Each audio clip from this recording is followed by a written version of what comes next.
જય માતાજી, જય શ્રી કૃષ્ણ, રાધે રાધે.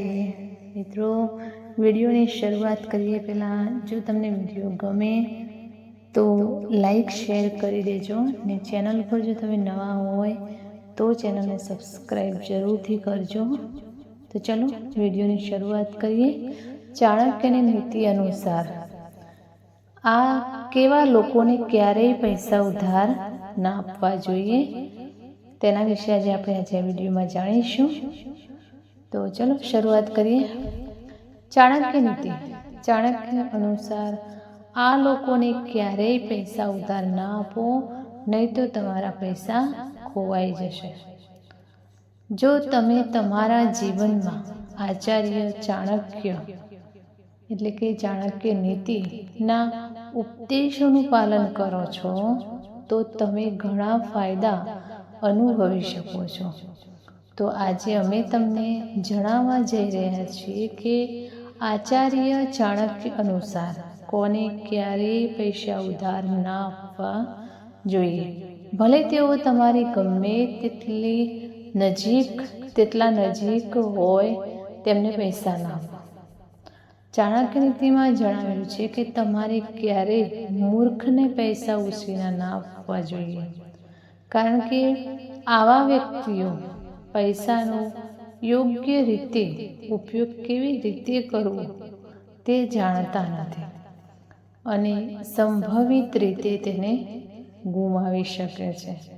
કેટલીક વાર આ લોકો તમે તેમને આપેલા પૈસાનો બગાડ કરી શકે છે. આવી સ્થિતિમાં તમારે સાવચેત રહેવું જોઈએ. પૈસાનો બગાડ થઈ શકે છે. આચાર્ય ચાણક્યના મતે તમારે ક્યારેય એવી વ્યક્તિને પૈસા ના આપવા જોઈએ જે તેની કિંમત નથી કરતો, કારણ કે તે તમારા પૈસા બગાડી શકે છે અને એવી શક્યતા છે કે તમને તમારા પૈસા પાછા ના પણ મળે.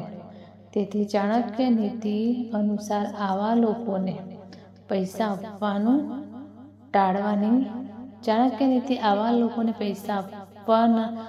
ટાળવાની સલાહ આપે છે, એટલે કે ના આપવા જોઈએ. આચાર્ય ચાણક્ય શું કહે છે?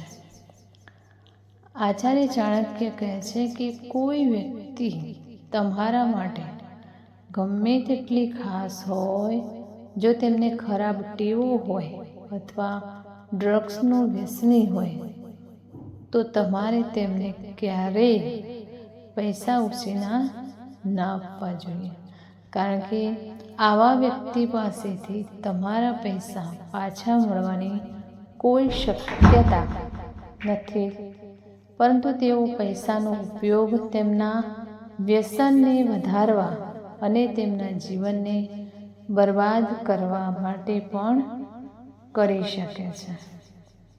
તો મિત્રો, અહીંયા વિડીયોમાં જણાવ્યું છે કે તમારે તમારા પૈસા કઈ રીતે કોને આપવા કે ના આપવા.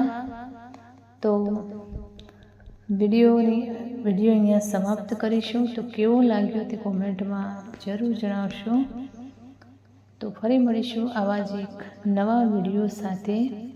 અને થોડી કંઈક નાની મોટી ભૂલ હોય તો પ્લીઝ માફ કરજો. કમેન્ટમાં જય શ્રી કૃષ્ણ લખજો. ફરી મળીશું આવા જ એક નવા વિડીયો સાથે. ત્યાં સુધી નમસ્તે, જય માતાજી, જય શ્રી કૃષ્ણ, રાધે રાધે.